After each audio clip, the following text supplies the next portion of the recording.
వృద్ధులు, బాలురు, స్త్రీలు అందరూ ఆయా మందిరాల్లోంచి బయటికి వచ్చి ఆయన వంక చూస్తున్నారు. ఇంతమంది ఇన్ని కొడుతుంటే ఆయన అనుకున్నారట, పోన్లే కొడితే కొట్టారు, తిప్పితే తిప్పారు, కానీ నేను వెళ్ళిన తరువాత నా ప్రభువైన సుగ్రీవుడు కానీ నా నాథుడైన రామచంద్రమూర్తి కానీ లంకా పట్టణం యొక్క బలం ఎటువంటిది అంటే నేను చూడలేదు, రాత్రి సీతాన్వేషణం చేశానని ఎలా చెప్తాను? వాళ్ళంతటా వాళ్లే వీధుల్లో తిప్పుతున్నారు. లంకా పట్టణం యొక్క బలాబలాలు ఎటువంటివో చూస్తాననుకున్నారు. ఆయన్ని అలా తిప్పుతున్నారు. ఈలోగా కొంతమంది రాక్షస స్త్రీలు అశోకవనానికి పరిగెత్తారు. సీతమ్మ, నీతో ఎవరు నీతో కిచకిచలాడిందని అడిగితే, ఏమో యూయమేనాభిధానాసీయ యోయం యద్వాకరిష్యతి అహిరేహే పాదాన్ విజానాతి రసంచయ అని చెప్పావు కదా. పాము కాళ్ళు పాముకి తెలియాలన్నావు కదా. ఇప్పుడు ఆ కోతి తోకకి వస్త్రములు చుట్టి నెయ్యి పోసి అగ్నిహోత్ర సంస్కారం చేసి బంధించి రథంలో కూర్చోపెట్టి ప్రతి వీధిలో తిప్పుతున్నారని చెప్పారు. ఆ తల్లి వెంటనే అగ్నిహోత్రుణ్ణి ప్రార్థన చేసింది. యజ్జస్తి పరిశుశ్రూషాం యజ్జస్తి తీరితం తపః ఇది చాస్త్వేకపత్నీత్వం సీతో భవ హనూమతః ఇది కించిదనుక్రోశస్తస్య మయ్యస్తి ధీమతః ఇది వా భాగ్యశేషో మే సీతో భవ హనూమతః ఇది మాం వృత్త సంపన్నాం తత్సమాగమలాలసాం స విజానాతి ధర్మాత్మా సీతో భవ హనూమతః యది మాం తారయేదార్య సుగ్రీవ సత్యసంగరః అస్మాత్ దుఃఖాంబు సంరోధాత్ సీతో భవ హనూమతః. ఆ తల్లి తన పాతివ్రత్యాన్ని అడ్డుపెట్టింది. నేను ఎప్పుడూ రామచంద్రమూర్తిని తప్ప అన్య పురుషుణ్ణి మనసులో తెలియనిదాననైతే, నాకు ఇంకా భాగ్యశేషము మిగిలి ఉంటే, రామచంద్రమూర్తిని నేను కలవడం అనేటటువంటిది నా జీవితంలో నిజమైతే, సుగ్రీవుడు త్రికరణ శుద్ధిగా రాముడికి సహాయం చెయ్యాలనుకున్న మాట సత్యమైతే, నా కొరకని వచ్చి ఇంత కష్టపడుతున్నటువంటి ఆ హనుమ యొక్క తోకకు చుట్టబడినటువంటి వస్త్రములకు నెయ్యి వేసి వెలిగించబడినటువంటి అగ్నిహోత్రము చల్లబడుగాక. పంచభూతములలో ఏ భూతానికి ఉండేటటువంటి ధర్మం ఆ భూతానిదే. కానీ పాతివ్రత్య ధర్మం ముందు మిగిలిన భూతములు తమ ధర్మాన్ని ఆపేశాయి. అగ్నిహోత్రం చల్లబడిపోయి తోకకి వెన్న పెట్టినట్టుగా అయిపోయింది. వెంటనే స్వామి హనుమ అనుకున్నారు, అవునులే, నేను సముద్రాన్ని దాటుతుంటే మైనాకుడే వచ్చి ఆతిథ్యం ఇచ్చాడు, సురస ఆశీర్వదించింది, నన్ను సర్వకాలములయందు బ్రహ్మగారు, వాయుదేవుడు, అలాగే అగ్నిహోత్రుడు, నా తల్లి సీతమ్మ, నా తండ్రి రామచంద్రమూర్తి కాపాడుతుంటారు, నాకేమవుతుంది, తోక చల్లపడకుండా ఉండకుండా ఇంకోలా ఎందుకుంటుందనుకున్నారు.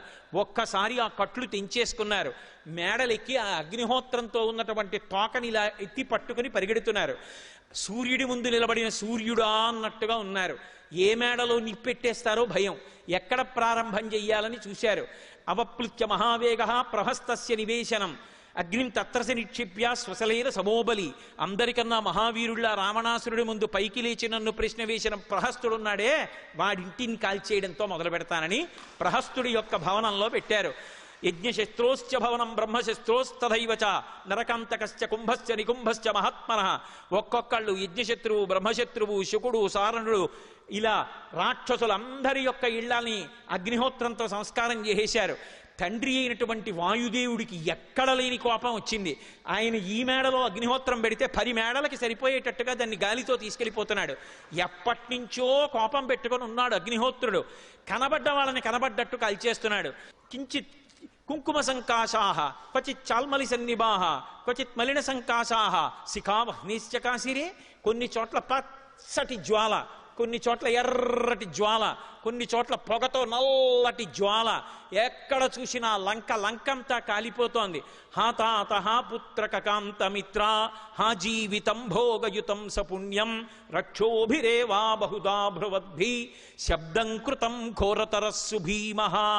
ఎక్కడ చూసినా ఓ భర్త, ఓ తండ్రి, ఓ భార్య, ఓ బిడ్డలారా అన్న అరుపులే. కొవ్వు పట్టి ఉన్నారేమో రాక్షసులు. అగ్నిహోత్రుడు ఇలా ముట్టుకునేటప్పటికీ కొవ్వు అంటుకుపోతోంది. వీపులు అంటుకుపోయి, గుండెలు అంటుకుపోయి, లంకాపట్టణం కోటలు, బురుజులు, మేడలు అగ్నికి కాలిపోయి పెద్ద పెద్ద ధనులతో విరిగి కూలి పడిపోతున్నాయి. ఎక్కడ చూసినా ఆర్తనాదాలు. ఒక్క విభీషణుడి భవనం వంక చూశారు. ధర్మం చెప్పిన మహానుభావుడు కాబట్టి ఎవడు ధర్మాన్ని మాట్లాడాడో వాడి యొక్క గృహాన్ని కాల్చకూడదు, దోషం వస్తుందని చెప్పి విభీషణ భవనాన్ని మాత్రం విడిచిపెట్టేశారు. తిన్నగా ఒక్కసారి ఆకాశంలోంచి చూశారు. లంకంతా కాలిపోతోంది. అందరూ ఆర్తనాదాలు చేస్తున్నారు. శోకవన్నింజనకాత్మజాయా ఆదాయ తైనైవ దదాహ లంకాం నమామితం ప్రాంజలిరంజనీయం. ఆ సీతమ్మ తల్లి కంటి వెంట పడ్డటువంటి బాష్పధార భూమి మీద పడి భూమి కాలిపోకుండా ఆమె బాష్పధారని అగ్నిహోత్రం చేసి లంకని కాల్చి భూమిని కాపాడారు. కాపాడి ఆ పైనుంచి చూసి పరమ సంతోషాన్ని పొందారు. మా రాముడితో విరోధం పెట్టుకున్నందుకు, సీతమ్మను అపహరించినందుకు తగిన శాస్తి చేశానని తిన్నగా వెళ్ళి సముద్రపు టొడ్డున దిగి తోకని సముద్రంలో ముంచి అగ్ని చల్లార్చుకున్నారు. ఒక్కసారి ఇటు తిరిగి చూసి తల పట్టుకున్నారు. అయ్యయ్యయ్యయ్యో, ఎంత పని చేశాను, కోపంలో ముందు వెనకలు మరిచిపోయాను. క్రుద్ధ పాపం నకుర్యాత్కః క్రుద్ధో హన్యాద్గురూనపి క్రుద్ధ పరుషయావాచా నరం సాధు నధిక్షిపేత్ ధన్యాస్తే పురుషశ్రేష్ఠాః ఏ బుద్ధ్యా కోపముద్ధితం నిరుంధంతి మహాత్మానో దీప్తమగ్ని వివాంభస. ఎంత పొరపాటు చేసేశాను. క్రుద్ధ పాపం నకుర్యాత్కః, కోపం బాగా ఎక్కువైపోయిన వాడు ఏ పాపం చెయ్యడు. చిట్ట చివరికి గురువు గారిని, తండ్రిని, పెద్దల్ని కూడా చంపేస్తాడు. నోటి వెంట ఏ మాట వస్తోందో అదుపుండదు. ఏ మాట మాట్లాడాలో ఏ మాట మాట్లాడకూడదో మరిచిపోతాడు. క్రుద్ధ పాపం నకుర్యాత్కః క్రుద్ధో హన్యాద్గురూనపి క్రుద్ధ పరుషయావాచా నరం సాధు నధిక్షిపేత్ యస్యముత్పరితం క్రోధం క్షమయైవ నిరస్యతి యథోరగస్తజం జీర్ణాం సవై పురుషముచ్యతే. అగ్నిహోత్రం పైకి రగులుతుంటే నీళ్లు పోసి ఆర్పినట్టు ఎవడు పురుషుడనిపించుకుంటాడంటే తనలోంచి పైకి లేచిన కోపాన్ని తనకే ప్రమాదకరమని తెలుసుకొని, తన శత్రువని తెలుసుకొని, తన ఒంటిలో పుట్టిన కుబుసాన్ని పాము తానే వదిలిపెట్టేసినట్టు పరీక్షించుకుని మౌనం పాటించి తన కోపాన్ని తాను విడిచిపెట్టిన వాడెవడో వాడు ధన్యుడు. నేను అలా విడిచిపెట్టలేకపోయాను నా కోపాన్ని. ధన్యాస్తే పురుషశ్రేష్ఠాః ఏ బుద్ధ్యా కోపముద్ధితం నిరుంధంతి మహాత్మానో దీప్తమగ్ని వివాంభస.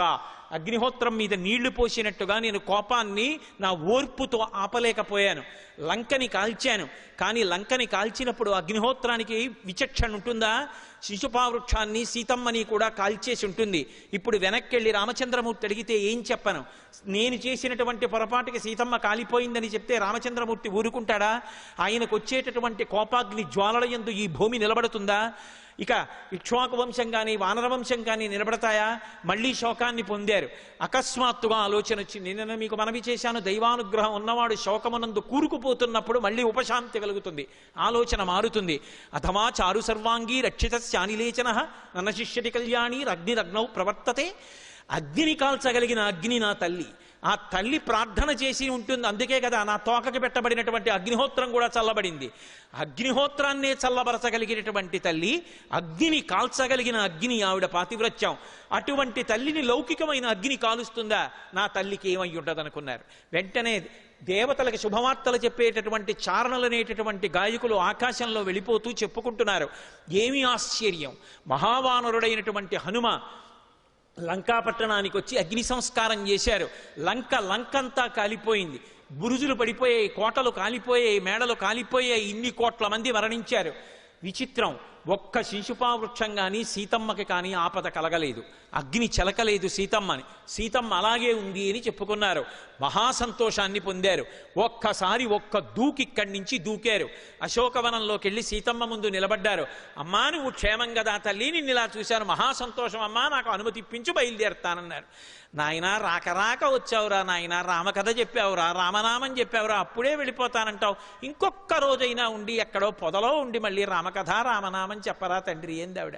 కాదమ్మా, బయలుదేరాలి, రామకార్యం నిర్వర్తించాలి, కాబట్టి బయలుదేరుతానమ్మా, నాకు అనుజ్ఞ ఇమ్మన్నారు. అమ్మకి నమస్కారం చేశారు. అమ్మ యొక్క ఆశీర్వచనాన్ని పొందారు. మళ్ళీ బయలుదేరి తుంగపద్మకజుష్టాభిర్ నీలాభిర్ వరరాజిభి సోత్తరీయమివాంబోధై శృంగాంతర విలంబిభి అంటారు మహర్షి. ఇంటికి ఎవరైనా పెద్దలు వచ్చారనుకోండి, ఉత్తరీయం వేసుకుని స్వాగతం చెప్పాలి. అలాగే మనం ఎవరైనా పెద్దల ఇంటికి వెడుతున్నాం అనుకోండి, భుజం మీద ఉత్తరీయంతో వెళ్ళాలి, ఉత్తరీయం లేకుండా వెళ్ళకూడదు. స్వామి అరిష్టమనేటటువంటి పర్వతం ఎక్కి మళ్ళీ ఉత్తర దిక్కుకు వెడుతున్నారు. ఆ ఉత్తర దిక్కుకు వెళ్ళడానికి వెడితేట పర్వతం ఉత్తరీయం లేకుండా హనుమ లాంటి మహానుభావుడికి స్వాగతం చెప్పకూడదని మేఘమండలాన్ని ఉత్తరీయంగా వేసుకుందిట. అందుకని చెప్పి సోత్తరీయమివాంబోధై శృంగాంతర విలంబిభి. ఎంత సౌందర్యం, ఎంత ధర్మం! ఎక్కడెక్కడ అవకాశం ఉంటే అక్కడక్కడ అద్భుతాలు ఆవిష్కరిస్తారు మహర్షి. ఆకాశాన్ని సముద్రాన్ని తాగేస్తున్నారా అన్నట్టుగా మళ్ళీ బయలుదేరారు. ఉత్తర దిక్కుకు వస్తున్నారు. కొన్ని కోట్ల మంది వానరులు. ఆవలి ఒడ్డున హనుమ దర్శనం అయిందంటారో అవలేదంటారో. అవలేదన్నారా? ఇంతమందికి శిరచ్ఛేదం సుగ్రీవుడి చేత. హనుమకి సీతమ్మ తల్లి దర్శనం అయిందా, మన ప్రాణాలు దక్కుతాయి. అందరూ ఉత్కంఠతో, కొండలు కనబడితే కొండలు, గుట్టలు కనబడితే గుట్టలు, చెట్లు కనబడితే చెట్లు, అన్నీ ఎక్కి ఎదురు చూస్తున్నారు. అక్కడి నుంచి చూశారు, అంత దూరంలో నలుసుల్లా కనపడుతున్నారు తన వాళ్ళు. ఒక్కసారి మహానాదం ఒకటి చేశారు, వినపడింది వానరులకి. అందరూ పరిగెత్తుకుంటూ పెద్దవాడు జాంబవంతుడి దగ్గరికి వచ్చారు. అంత పెద్ద మహానాదం చేశాడు మనవాడు, ఏమిటి దాని అర్థం? సీతమ్మ దర్శనం అయిందా అవలేదా అన్నారు. అంటే జాంబవంతుడు అన్నాడు, సర్వదా కృతకార్యోసా హనుమాన్నత్ర సంశయ నహ్యస్య కృతకార్యస్య నాద ఏవం విదో భవేత్. హనుమని నమ్మి ఒక పని చెప్తే జరగకపోవడమా? ఆయనని నమ్మి అప్పచెప్పాం, అయిపోయింది పని, అందుకే మహానాదం చేశారు, సీతా దర్శనం అయిపోయిందన్నారు. ఒక్కసారి ఆకాశంలో అందరికీ కనపడ్డారు. దృష్ట్వా సీతేతి విక్రాంత సంక్షేపేణ నివేదయత్ నిశశాచత హస్తేన గృహీత్వా వలిన సుఖం. సీతమ్మ చూడబడెను అని ఒక్క మాట అన్నారు. ఎందుకని? చూశాను అని ముందు అనలేదు. తర్వాత మాట ఈ ఘోషలో ఎలా వినపడుతుందో, సరిగా వినపడుతుందో వినపడదో, అందుకని చూడబడెను సీతమ్మ అంతే. ఈ వానరులు సంతోషపడిపోయారు. తోకల్ని తీసుకెళ్లి కర్రల్లా నించోపెట్టారు, చేత్తో పట్టుకున్నారు, చెట్లు ఎక్కారు, కొండలు ఎక్కారు, గుట్టలు ఎక్కారు, కిందకి దూకారు, పైకి ఎక్కారు. హనుమ వచ్చి కిందకి దిగగానే సంతోషంతో వచ్చారు, ఆయన్ని ముట్టుకున్నారు, పాటలు పాడారు, ఆడారు, దూకారు, దుమికారు, అటెళ్ళారు, ఇటొచ్చారు, పర్వత గుహలోకి వెళ్ళారు, అంగదుడితో కలిసి కూర్చున్నారు. జాంబవంతాదులు అందరూ కూడా చుట్టూ కూర్చున్నారు. అక్కడికి వెళ్ళిన తరువాత ఏం జరిగిందో సముద్ర లంఘనం దగ్గర నుంచి పూసగుచ్చినట్టుగా ఒక్క విషయాన్ని విస్మరించకుండా సర్వ విషయాలు మనవి చేశారు. ఇప్పుడు నేను సీతమ్మని చూసి వచ్చాను, రావణాసురుడికి ప్రబోధం చేశాను, ఇది పరిస్థితి, ఏం చెయ్యాలో పెద్దలు మీరు నిర్ణయించండి అన్నారు. కాబట్టి మనందరం వెళ్ళి సుగ్రీవుడికి సీతమ్మ క్షేమవార్త నివేదిద్దని రమ్మన్నారు. అందరూ పెద్ద మబ్బుల గుంపులా ఆకాశంలో ఎగిరి పెడుతున్నారు. మహర్షి వర్ణిస్తారు ఆ సంతోషం. మా హనుమ సీతాదర్శనం చేశారని ఆ ఎగురుతున్న వానరులు మధ్యలోంచి వచ్చేసారి ఆయన్ని ముట్టుకుని వెళ్ళిపోయి మళ్ళీ ఎగురుతున్నారట. అలా ఒక్కొక్కళ్ళు వస్తున్నారు, ఇటు ముట్టుకునేవాడు, అటు ముట్టుకునేవాడు, అటు ముట్టుకునేవాడు, ఇటు ముట్టుకునేవాడు. వాళ్ళ సంతోషం. అందరూ కలిసి ఆవలి ఒడ్డున కిష్కింధ దగ్గర దిగారు. దిగిన తరువాత అక్కడ మధువనము అని ఒక వనం ఉన్నది. దాన్ని దధిముఖుడు అని సుగ్రీవుడి మేనమామ పెద్దవాడు కాపలా కాస్తూ ఉంటాడు. అది బ్రహ్మగారి వరం చేత వచ్చినటువంటి వనం. అందులో ఎప్పుడు పళ్ళు పండి తేనె పట్టులతో వేలాడుతుంటుంది. అందులోకి ప్రభువు కూడా ప్రవేశించాడు. మన అందరం ఇంత గొప్ప విషయాన్ని సాధించాం. ఎవరూ ఊహించలేనటువంటి విషయం, సీతామాత దర్శనం అయింది. కాబట్టి మనందరం వెళ్ళి తేనె తాగేద్దాం యథేచ్ఛగా అని వానరములన్నీ కూడా మధువనంలోకి వెళ్ళాయి. ఎక్కువ తేనె తాగేశారేమో, మత్తెక్కిపోయారు. ఎవరికి ఒంటి మీద తెలివి లేదు. గాయంతికే చిత్ ప్రణమంతికే చిత్. కొంతమంది పాటలు పాడుతున్నారు, ఏదో కచేరీలు చేసేవాళ్ళ. కొంతమంది ఇలా చెవులు మూసుకుని ఇలా సంతోషంతో ఏమిటో వాళ్ళు వింటున్నది ఏం లేదు, తాగేసి ఉన్నారు శుభ్రంగా తూలి, ఇలా ఇలా నమస్కారాలు పెట్టి ఊగుతున్నారు. కొంతమంది నృత్యం చేస్తున్నారు, కొంతమంది దూకుతున్నారు, కొంతమంది ఎగురుతున్నారు, నిష్కారణంగా కొంతమంది ఏడుస్తున్నారు, కొందరు గుద్దుకుంటున్నారు, కొందరు యుద్ధం చేస్తున్నారు. దధిముఖుడు వచ్చాడు, పాపం ఆయన్ని చితక్కొట్టేశారు. ఆ దధిముఖుడు బాధపడుతూ తిన్నగా సుగ్రీవుడి దగ్గరికి వెళ్ళాడు. వెళ్ళి ఏడుస్తూ వానర భాషలో చెప్తున్నాడు. సుగ్రీవుడు తోక పొడుగ్గా చేస్తున్నాడు. ఏదైనా శుభవార్త వినపడితే తోకలు పొడుగ్గా పెడతారు. హనుమ అంటున్నాడు, మధ్య మధ్యలో అంగదుడు అంటున్నాడు, జాంబవంతుడు అంటున్నాడు, ఏడుస్తున్నాడు వానర భాషలో. అంటే వాళ్ళు వచ్చి నన్ను కొట్టి తేనె తాగేశారని చెప్తున్నాడు. ఇక మిగిలిన వాళ్ళు వాళ్లే, దక్షిణ దిక్కుకి వెళ్ళిన వాళ్ళు. ఇవిటో ఏడుస్తున్నాడు, ఏదో చెప్తున్నాడు. ఈయనేమో పోని ఈయన ఏడవడం మానేసి తోక పెంచుతున్నాడు. ఈయనకి సంతోషంగా ఉంది. భాష మనకర్థం కాదు. అసలు ఏమిటి గొడవని అడిగాడు లక్ష్మణస్వామి. అడిగితే మధువనంలోకి ఎవరూ ప్రవేశించరు. అటువంటిది హనుమ, అంగదుడు మొదలైన వారు వెళ్ళి మధువనాన్ని భంజించారంటే తప్పకుండా సీతామాత యొక్క దర్శనం అయింది. హనుమకి తప్ప ఎవరికవుతుంది? మహాప్రాజ్ఞుడు, ఆయనకే ఇటుంది ప్రభువు గౌరవాన్ని నిలబెట్టగలిగిన వాడు హనుమ ఒక్కరే అన్నారు. వెంటనే నా ఆజ్ఞగా చెప్పండి, వానరులందరినీ ప్రవేశపెట్టండి అన్నారు. ఏదో మైనాకుడు వచ్చాడు, ఈ కథలన్నీ చెప్పేశారు. రండి రామచంద్రమూర్తి దగ్గరికి ఎడదామని ప్రశ్రవణ పర్వత శిఖరం మీద కూర్చున్న రామలక్ష్మణుల దగ్గరికి వెళ్ళారు. వచ్చేసి అందరూ హనుమ దగ్గర విన్నారు కాబట్టి అందరూ చెప్పేశారు, సీతమ్మని చూసాం, ఇలా ఉంది అలా ఉందని. రాముడికి తెలీదు, ఆయన మహాప్రాజ్ఞుడు. సీతమ్మ నాయందెట్లున్నది అని అడిగారు. హనుమని వెనక పెట్టి వీళ్ళు మాట్లాడుతున్నారు. వీళ్ళందరూ పక్కకి తప్పుకుని హనుమ నువ్వు వచ్చి చెప్పు, ఈయనండి చూసిందన్నారు. ఎందుకని? అప్పటి వరకు ఆయన్ని వెనక్కి పెట్టారు. ఆ ప్రశ్నకి జవాబు ఆయనే చెప్పాలి. ఆయన ఎంత గొప్పగా చెప్పారు. మహాప్రాజ్ఞుడు బుద్ధిమతాం వరిష్టం శ్రుత్వాతు వచనం తేషాం హనుమాన్ మారుతాత్మజ ప్రణమ్య శిరసాదేవ్యై సీతాయైతాం ద్విషం ప్రతి. ఒక్కసారి దక్షిణ దిక్కుకు తిరిగి, సీతమ్మ ఉన్న దిక్కుకు తిరిగి ఒక నమస్కారం చేశారు. నా చేత నమస్కరింపబడవలసిన రీతిలో బహుసంస్కారవంతంగా శీలవతి అయి నీ యందు పరమభక్తితో సీతమ్మ ఉన్నది. నోటితో చెప్పకుండా నమస్కారంతో చెప్పారు. నియతాం అక్షతాం సీతాం రఘవాయన్యవేదయత్. రామ సుగ్రీవియో సఖ్యం శృత్వా ప్రీతి ముపాగత, నీకు సుగ్రీవుడికి స్నేహం కలిగిందని, తొందరలో నువ్వు వస్తామని తెలిసి ఎంతో సంతోషం పొందింది. ఆవిడ యొక్క శోకం అంతా పోయింది. కానీ తన కోసమని చెప్పి నువ్వు శోకిస్తున్నావన్న మాట విని మాత్రం శోకిస్తోంది అని తన గొప్పతనాన్ని కానీ తాను అవన్నీ సాధించిన విషయాలు కానీ ఎక్కువ వర్ణించరు. పెద్దల దగ్గర మాట్లాడేటప్పుడు తన గొప్పతనాన్ని చెప్పుకోకూడదు, పరమలఘువుగా మాట్లాడతారు. వానరులతో మాట్లాడినప్పుడు పూసగుచ్చినట్టు చెప్పారు అన్నీ. రాముడితో సుగ్రీవుడితో అలా చెప్పరు. ఏదో పైన చెప్పి సీతమ్మ ఎలా ఉందో చెప్పారు. ఆమె పాతివ్రత్యం చెప్పారు. ఎంత తేజస్సుతో ఉందో, ఎంత ఉపవాసం చేస్తోందో, రాముడి కోసం ఎంత నమ్ముకు బ్రతుకుతోందో చెప్పారు. చెప్పి ఒక మాట అన్నారు, తతో మయా వగ్బిదధీన భాషిత శివాభిరిష్టాభిరభిప్రసాదిత జగామ శాంతిం మమ మైథిలాత్మజ తవాపి శోకేన తథాపి పీడిత. సుందరకాండ తత్తుతో ప్రారంభమై తత్తుతో పూర్తయిపోతుంది. తతో రావణనీతాయా సీతాయా శత్రుకర్షణ తో మొదలై తతో మయా వగ్బిదధీన భాషిత, నేను చెప్పిన మాటల చేత సీతమ్మ యొక్క శోకము తొలగిపోయినది. వాక్కు ఉన్నవాడు మనుష్యుడు. వాక్కు చేత ఎంతమందికి శాంతినివ్వచ్చో, ఎంతమంది జీవితాలు దిద్దవచ్చో అర్థమవుతుంది. తతోమయా వగ్బిదధీన భాషిత శివాభిరిష్టాభిరభిప్రసాదిత జగామ శాంతిం మమ మైథిలాత్మజ. నా వాక్కుల చేత సీతమ్మ మనసుకి శాంతి కల్పించాను. ఇవాళ సీతమ్మ బాధపట్టలేదు. కానీ నువ్వు తన గురించి ఏడుస్తున్నావని తాను ఏడుస్తోందంతే తప్ప అంతకు మించి ఆవిడ మనసులో అశాంతి లేదు. రావణుడు 2 నెలలు గడువిచ్చాడు, 1 నెల మాత్రమే బ్రతికి ఉంటానని నీకు చెప్పమంది అన్నాడు. రామచంద్రమూర్తి విలవిలా శోకించి అన్నాడు, ఆమె 1 నెల బ్రతికుంటుంది, సీతమ్మని వదిలి 1 రోజు ఉండలేను, వెంటనే వెళ్ళి సీతమ్మని రక్షించాలన్నారు. సుందరకాండలో ఒక మాట అంటారు హనుమ, నిమిత్తమార్తస్తు రామాయ. సీతమ్మ తన పాతివ్రత్య శక్తి చేత ఏనాడో రావణుడిని చంపేసింది. ఇంకా నిమిత్తంగా రాముడు వెళ్ళి బాణం వేసి ఆ రావణాసురుణ్ణి చంపడమే అన్నారు. సుందరకాండలో హనుమ యోగి పుంగవుడై చెప్పారు తల్లి దర్శనమై. అందుకే ఆయన మాట ప్రమాణం చేసుకుని యుద్ధకాండ జరిగిపోయిందని. ఆ తర్వాత రామచంద్రమూర్తి వానరులతో కలిసి సముద్రానికి సేతువు కట్టి లంకాపట్టణానికి చేరుకుని రావణ కుంభకర్ణాది రాక్షసుల్ని పరిమార్చి సీతమ్మని చేపట్టి పుష్పక విమానం ఎక్కి మళ్ళీ ఆ నందిగ్రామానికి చేరుకున్నారని అక్కడి నుంచి పట్టాభిషేక సర్గ చెప్పేస్తారు. ఆ పుష్పక విమానంలోంచి రామచంద్రమూర్తి కిందకి దిగుతున్నారు. దిగుతుంటే కాళ్ళకి చెప్పులు లేవు. 14 సంవత్సరముల అరణ్యవాసం. గబగబా భరతుడు చెప్పులు పట్టుకుని వెళ్ళాడు.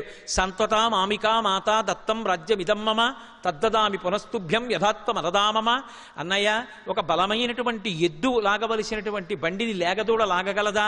ఈ రాజ్యాన్ని పరిపాలించవలసిన వాడివి నువ్వు. నీ ఆజ్ఞ మేరకు 14 సంవత్సరములు పరిపాలించాను.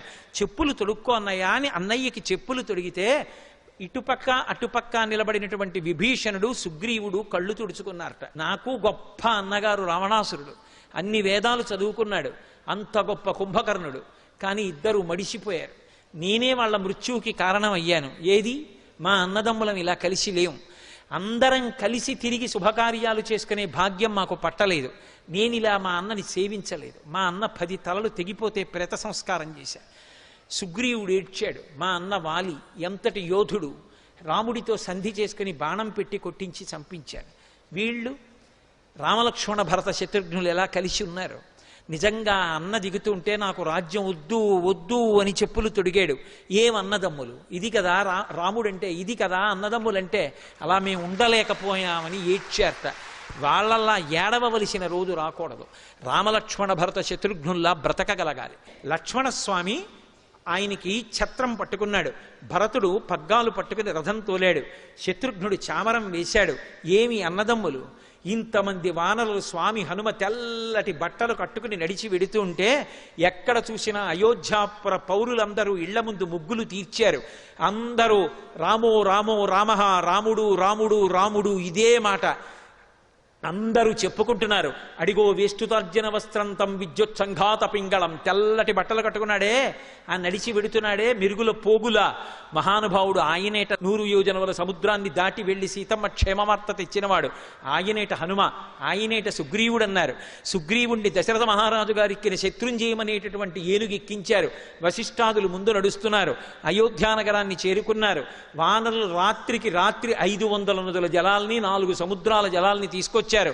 వశిష్ఠో వామదేవశ్చ జాబాలి రథకాశ్యప కాచ్చాయన సుయజ్ఞశ్చ గౌతమో విజయస్తథ. మహర్షులందరూ కూడా రామచంద్రమూర్తిని సింహాసనం మీద కూర్చోపెట్టారు. ఈ కలశలలో ఉండేటటువంటి పురస్సరమైనటువంటి జలములనన్నిటినీ కూడా ఆయన మీద పోశారు. ఇక్ష్వాకు వంశంలో పరంపరాగతంగా ధరించినటువంటి కిరీటాన్ని తీసుకొచ్చి సభామధ్యంలో పెట్టి పూజ చేసి వశిష్ఠుడు ఆ కిరీటాన్ని ఎత్తి రామచంద్రమూర్తి తల మీద పెట్టాడు. పట్టపురాణిగా సీతమ్మ తల్లి అభిషేకాన్ని పొంది ఆయన యొక్క తొడ మీద సింహాసనం మీద కూర్చుంది. లక్ష్మణస్వామి వంక చూశాడు రాముడు. అతిష్ట ధర్మజ్ఞ మయాస హేమాంగాం పూర్వరాజ్యాం జుషితాంబలేన. పూర్వరాజులు యువరాజులతో కలిసి పరిపాలించినటువంటి అఖండమైన సామ్రాజ్యాన్ని నాతో కలిసి యువరాజుగా పరిపాలించడానికి ఓ లక్ష్మణ నువ్వు కూడా పట్టాభిషేకం పొందు అన్నాడు. 14 ఏళ్ళు అన్నయ్య వెంట తిరిగాను, నాకేమిచ్చాడంటాడేమో చూద్దామన్నాడు అని అన్నాడు. కానీ పరమధర్మాత్ముడు లక్ష్మణస్వామి, అన్నయ్య నాకన్నా పెద్దవాడు భరతుడు ఉన్నాడు, భరతుడికి దక్కవలసిన రాజ్యం నాకు వద్దన్నయ్య, భరతుడికి యవ్వరాజ్య పట్టాభిషేకం చేయమన్నాడు. అన్నయ్య ఏం చెప్తే అదే భరతుడికి. భరతుడు వచ్చాడు, యవ్వరాజ్య పట్టాభిషేకం చేసుకున్నాడు. అందరికీ అన్నీ ఇచ్చారు. అప్పుడు సీతమ్మ తల్లి తన మెడలోంచి ఒక హారాన్ని తీసి పట్టుకుని ఇలా రాముడి వంక చూసింది. ఎవరి కోసం అన్నాడు అనుకోండి రాముడు, ఇంకేమి సీతారాములు. అస్యాదేవ్యా మనస్తస్మిన్ తస్య చాస్యాం ప్రతిష్ఠితం తేనేయం చ ధర్మాత్మా ముహూర్తం విజీవతి అన్నారు హనుమ. ఆమె మనసు ఆయన దగ్గర, ఆయన మనసు ఆమె దగ్గర ఉంటుంది. ఆయనకి తెలియదు ఎవరి కోసం పట్టుకుందో. వెంటనే సంతోషంగా నవ్వుతూ అన్నారు, ప్రదేహి సుభగేహారం యస్య తుష్టాసి భామిని పౌరుషం విక్రమో బుద్ధిర్యస్మిన్ నేత. ఎవరి యందు పౌరుషము బుద్ధి పరాక్రమము నీ ఐదోతనానికి కారణము ఉన్నాయో అటువంటి మహావీరుడికి ప్రత్యేక సత్కారం చెయ్యాలనుకుంటున్నావు, ఈ సీత అన్నారు. అనగానే ఆ ముత్యాలహారాన్ని హనుమకి అనుగ్రహించింది. అది కళ్ళకద్దుకుని మెళ్ళో వేసుకున్నారు. వేసుకుని స్వామి కూర్చున్నారు. రామచంద్రమూర్తికి పట్టాభిషేకం అయింది. రాముడు ప్రభువుగా పరిపాలన చేస్తున్నటువంటి కాలంలో ఎక్కడా పాపకార్యముల యందు అనురక్తి లేదు. వైదికమైనటువంటి ధర్మము అన్ని చోట్ల 3 పువ్వులు 6 కాయలుగా పరిఢవిల్లింది. ఈ శ్రీరామాయణము ఆర్షము, సనాతనము, పరమ సత్యము. ఇది కేవలము కల్పితము కాదు. వాల్మీకి మహర్షి అందులో ఒక వ్యక్తి. ఉత్తరాఖండలో లవకుశుల్ని పెంచిన వారు వాల్మీకి మహర్షి. ఆయన బ్రహ్మగారిచ్చిన వరంతో ఆచమనం చేస్తే వ్యక్తుల యొక్క మనసులలో ఉన్న భావములను కూడా తెలుసుకోగలిగినటువంటి శక్తిని పొంది రచించినటువంటి పరమ ప్రామాణికమైన సత్యమైనటువంటి ఇతిహాసము రామాయణము. ఇటువంటి రామాయణాన్ని కానీ సుందరకాండని కానీ పరమ భక్తి శ్రద్ధలతో చెప్తున్న వాడికన్నా కిందకి కూర్చుని ఎవరు వింటున్నారో, ఎవరు భక్తితో రామచంద్రమూర్తికి సీతమ్మకి హనుమకి నమస్కరిస్తున్నారో అటువంటి వారందరికీ కూడా భగవానుడి యొక్క పరిపూర్ణమైన అనుగ్రహం కలుగుతుంది. దూరదేశములలో ఉండిపోయినటువంటి బంధువులు తిరిగొస్తారు. పెళ్లి కానటువంటి యువతులకు పెళ్లిళ్ళు అవుతాయి. అలాగే దేశంలో అరిష్టమున్నా క్షామమున్నా అటువంటివి తొలగి దేశమంతా సౌభాగ్యవంతమవుతుంది. రాజులు విజయాలు పొందుతారు. అలాగే ఒకవేళ వివాహమై ఇంకా సంతానమును పొందనటువంటి స్త్రీలు రామాయణాన్ని విన్నంత మాత్రం చేత మంచి కుమారుడు లభిస్తాడు. రామలక్ష్మణ భరత శత్రుఘ్నులు ఎటువంటి కుమారులో అటువంటి కుమారుడు లభిస్తాడు. ఎక్కడెక్కడ నమస్కరిస్తూ రామాయణాన్ని పరమ సత్యమన్న బుద్ధితో వింటారో అటువంటి వారందరికీ కూడా కౌసల్య సుమిత్ర కైకేయికి దీర్ఘాయుష్మంతులైనటువంటి పుత్రులు ఎలా కలిగారో అలా సంతానము దీర్ఘాయుష్మంతులై ఏ గండాలు లేకుండా సంతోషంగా ఉంటారు. మనస్సులలో కలిగినటువంటి అశాంతి తొలగిపోతుంది. చీడ పీడ తొలగిపోతాయి. ఇంట్లో ఉన్నటువంటి అరిష్టములు తొలగిపోతాయి. పితృదేవతలు దేవతలు సనాతన ధర్మమునకు ఆలవాలము ఆది పట్టైనటువంటి శ్రీ మహావిష్ణువు ప్రీతి పొందుతారు. అందుకే రామాయణాన్ని విన్నంత మాత్రం చేత, రామాయణాన్ని వ్రాసినంత మాత్రం చేత, ప్రవచనం చేసినంత మాత్రం చేత పితృదేవతలు సంతోషిస్తారు. మా వంశంలో పుట్టినవాడొకడు పరమ భక్తితో వినయంతో చేతులుగ్గి రామాయణం విన్నాడు, సుందరకాండ విన్నాడని ఎంతో సంతోషించి పితృదేవతలు ఆశీర్వచనం చేసి పెడతారట. అందుకే ఎక్కడెక్కడ రామాయణం జరుగుతుందో అక్కడక్కడ అందరికన్నా ముందు వస్తారట స్వామి హనుమ. సూక్ష్మ రూపంలో వస్తారు. అందుకే సుందరకాండ చెప్తే హనుమకి ఆసనం వెయ్యకుండా చెప్పకూడదు. ఆ ఆసనంలో కూర్చుంటారు. రామాయణ ప్రవచనం పూర్తయిపోయిందంటే అందరూ వెళ్ళిపోయిన తర్వాత బాధపడుతూ కళ్ళు తుడుచుకుంటూ వెడతారట. ఎందుకంటే రాముడు అవతార పరిసమాప్తి చేస్తున్నప్పుడు అడిగాడు, హనుమ నువ్వు వస్తావా అని అడిగారు. అక్కర్లేదు, మత్కథా ప్రచరిష్యంతి యావల్లోకే హరీశ్వర తావద్రమస్య సుప్రీతో మద్వాక్యం అనుపాలవన్. నాకు రామా నువ్వొకటి నీ కథ ఒకటి కాదు, నీ కథ చెప్పబడినంత కాలం, నీ నామము భజింపబడినంత కాలం ఈ లోకంలో ఉంటానన్నారు. ఆపద ఎత్ర ఎత్ర రఘునాథ కీర్తనం తత్ర తత్ర కృతమస్తకాంజలిం బాష్పవారి పరిపూర్ణలోచనం మారుతిం నమతరాక్షదాంతకం.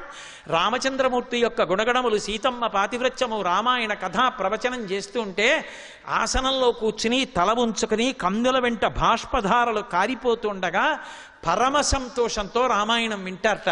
మంగళం చెప్పేసి నీరాజనం ఇచ్చేసిన తర్వాత వెనక్కి తిరిగి చూస్తూ మళ్ళీ ఈ ప్రాంగణంలో రామాయణం ఎప్పుడు చెప్తారో, రామకథ ఎప్పుడు వినపడుతుందో అని బాధగా వెళ్తారట.